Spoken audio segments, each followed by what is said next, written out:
In a previous example, we discussed executing a non-disclosure agreement using AODocs. In that scenario, our business user Sam was able to draft a non-disclosure agreement while collecting the business critical information. In this case, the effective date, the expiration date, the supplier, the internal and external signee information, as well as the template document. In that case, he was able to send it for approval and ultimately execute the document using our DocuSign connector. When we switch over to our user Tony, who was the approver in that previous scenario, we're going to get a different experience when it relates to managing 100% of that content lifecycle. In this scenario, we want to be able to ensure that we are managing the records properly. So our user, in this case Tony, has access to a view called Records Management, NDAs, something that Sam did not have access to. We're going to see a collection of information, the title, the state, and then a collection of the metadata as it relates to those specific documents. The supplier, the version name, the attachment number, document creator, last update author, etc.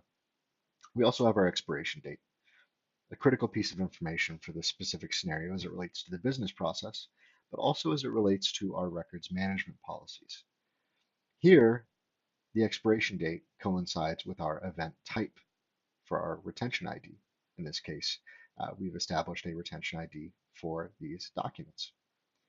We also have a lifecycle state, a retention time, and a target destruction date, which is calculated based off that retention time and that expiration date.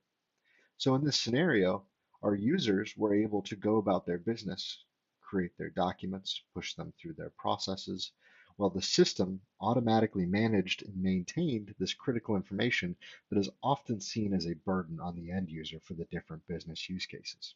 Our records manager also needs to be able to take advantage of search functionality, whether it be category-based searches, searches across different metadata values, searches for specific individuals, as well as full text searches across our text searchable attachments. We need to be able to take advantage of different e-discovery scenarios. This also means that we need to be able to integrate with Google Vault's application for e-discovery.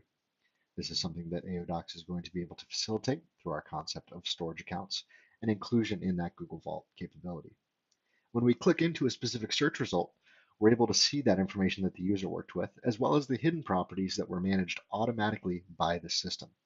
Again, focus on user adoption through automation. This is the hallmark of a very strong content services platform in being able to deliver dynamic value to your user base while managing the requirements as tightly as possible with impactful adoption. If we switch over to our user John, we're going to get a glimpse of our retention module. In this module, we're going to have access to different components. The first being our retention schedule. This is going to give us visibility to the different retention codes that we've established for our environment. Here we have 7. It also gives us the ability to search and make edits to specific retention codes.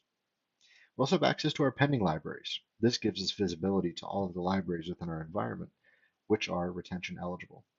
Our active libraries will give us just that, a view into our libraries that actively have retention applied to them. In this case, we have our policies and procedures and our NDA management. Our NDA management has 5 policies applied to it for our varying document classes. This means that we're able to apply very granular retention policies across this library and across varying content types.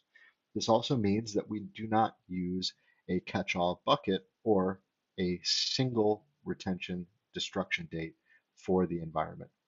This means that you could have 500 NDAs, and each one of them can have a different target destruction date based off of the retention code that was applied and the event date that was applied to that specific document. We give you the ability to generate retention reports for your specific codes. We can see reports on docs that have been deleted and docs to be deleted. We also give you admin functionality over your documents that are locked for controlled state, as well as unlocking them for an added layer of admin control over those controlled documents. We also give you the ability to put legal hold on the documents. That can be facilitated through AODocs as well as the Google Vault application.